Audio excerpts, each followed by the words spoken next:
After this 1975 Week 10 tilt with the San Diego Chargers, Chuck Foreman became the NFC's leading rusher and receiver.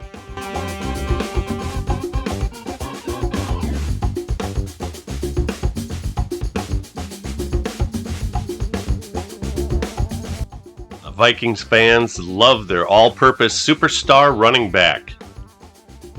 It didn't matter what the playing conditions were. They could be perfect, snow-covered, icy, or even rain-drenched fields. Foreman had a huge game against the Falcons, gaining 121 total yards and 3 touchdowns.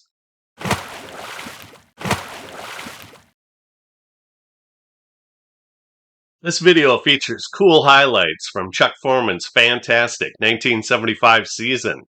If you enjoy it, please feel free to share the video, and please leave comments. It helps me to continue publishing entertaining videos.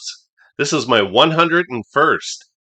Against the Jets in Minnesota in Week 4, the spin doctor burned down the sideline as he torched the Jets for 9 catches, totaling 105 yards and 2 touchdowns.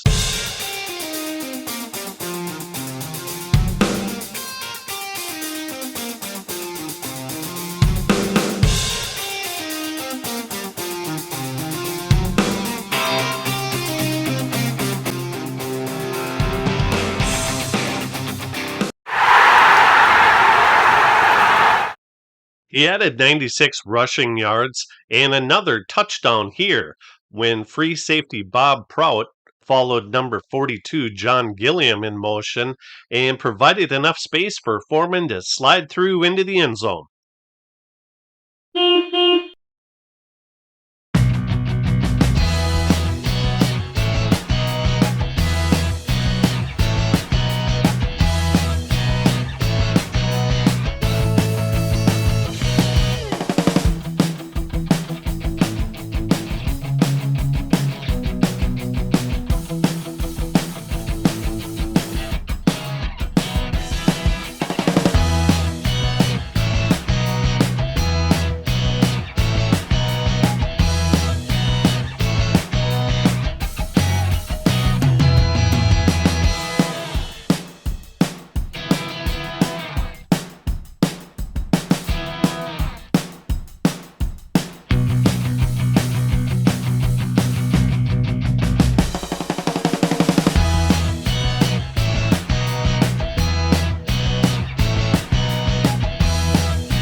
Rich Stadium in Buffalo, New York was the site of the Vikings' last regular season game of the year, and the conditions were quite white.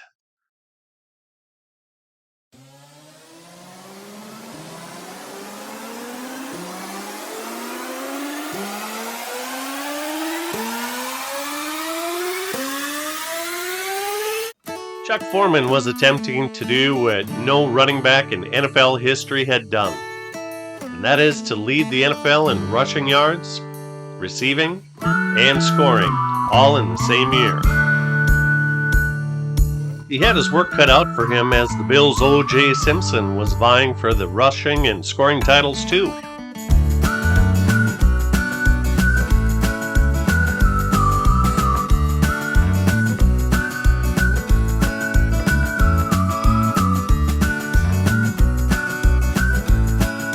Going into this game, Foreman led the NFC in receiving and scoring with 18 touchdowns. The NFL record was 22, set by Gale Sayers in 1965 when he was a rookie. But O.J. Simpson went into the game with 21 touchdowns.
Chuck Foreman just missed out scoring touchdown number 3 when he fumbled just short of the goal line, and number 82, Jim Lash, recovered the ball in the end zone for a touchdown.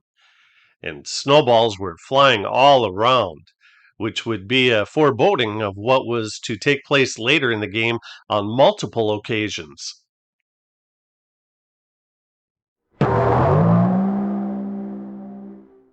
Foreman broke the 1,000-yard rushing mark to become the first Viking to achieve that milestone, and he kept on tacking the yards.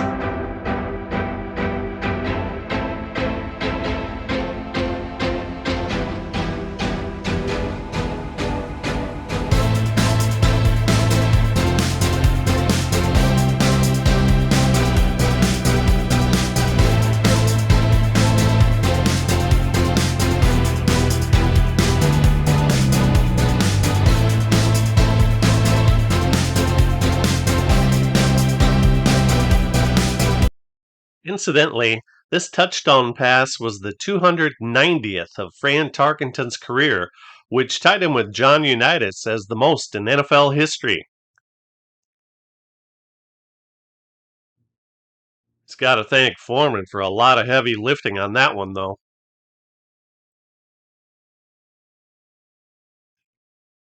Foreman kept spinning his way closer to the end zone, but was hit in the eye with a snowball or ice ball. He only missed 2 plays, but he said after the game that he had suffered from blurred vision for the rest of the game.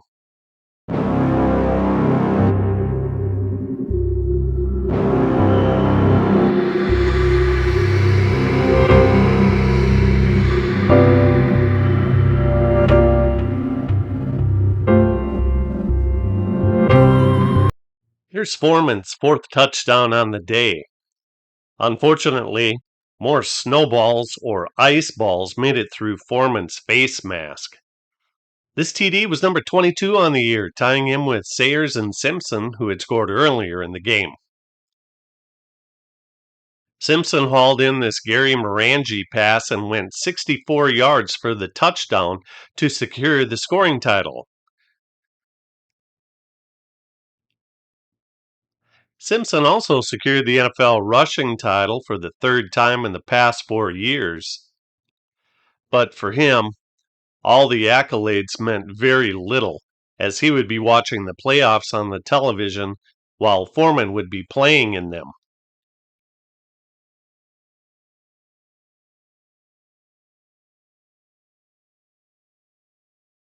The Cowboys rode into wet Metropolitan Stadium for their first round playoff game against Foreman and the Vikings in Bloomington, Minnesota. Cowboys head coach Tom Landry was thinking of how they could limit Foreman's effectiveness on the ground and in the air. The Cowboys had played a much tougher schedule than the Vikings, who had played only 3 teams with winning records while losing to 2 of them. Whatever game plan they devised to stop or limit Foreman worked, as he only had 56 yards rushing, 42 yards receiving, and only scored 1 touchdown.